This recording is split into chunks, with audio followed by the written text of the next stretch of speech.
Já, Hákon. Hvaða lærdóm dregur þjálfarateymið frá Norðurlandamótinu 2026 inn í Evrópumótið? Já, nú kannski aðalega það að þegar við látum finna fyrir okkur eins og við sáum núna að þá bara getum við spilað öll þessi lið, sko. Það er svolítið bara ákvörðun hjá okkur, sko. En ég var ánægður með þennan leik. Þú veist, það voru kaflar sem voru bara mjög flottir. Og þegar við vorum að spila okkar á sterkasta liði að þá bara héldum við í það, sko. Það komu sprettir í þessu leik þar sem að þið voru virkilega fysikal og harðari horn að teka. Já, sammála því. En við bara, eins og segir, dettum á mikið, þú veist, og þú veist, kannski bara breytir ekki nóg eða, þú veist, hvernig sem það er, sko. En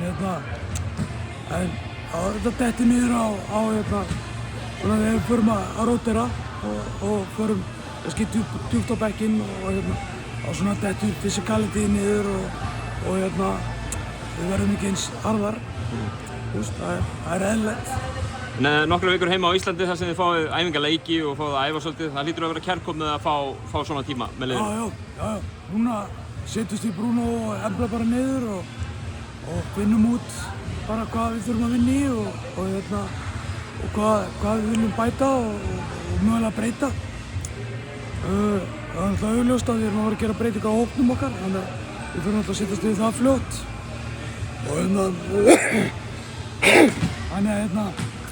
Það verður kærkomið og koma 2 öðrum leikmönnum inn í hvað við erum að gera. Og ég segi fáum 2 æfingaleiki og nýta þennan tíma bara vel, sko. Mæta einhverjum af þessum liðum aftur í Evrópukeppninni, það hlýtur nú að vera svolítið svona skemmtilegt verkefni að fá að mæta þeim hér og svo aftur eftir svona smá tíma. Já, mætum Noregi í riðlinum og örugglega á Danmörku í milliriðli.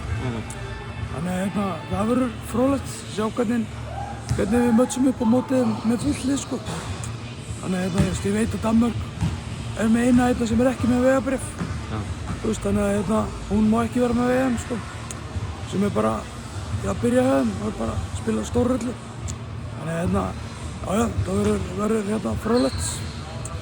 Og við fáum að taka smá tíma í að vinna í okkar málum.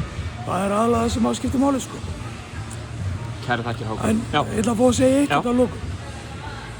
Mér finnst fáránlegt fyrir mótsstjórn bara að Eva Ingibjörg, hún er ekki í liði mótsins hérna, hún er stigahæst á mótinu, hún er 3. framlagashæst, dregur mestar villur og er langstæðsti hlutinn í sínu liði. Að hún skuli ekki vera einn í liði mótsins er bara, ég skil það ekki. Nei, hún er búin að vera frábær, hún var frábær. Geggja mótið hann, 23 stig og 30 framlagspunktar og það er bara, ég skil þetta ekki. Ótrúlegt. Já. Kærar þakkir, Hákon, og gangi ykkur vel út í Grikklandi. Takk fyrir það.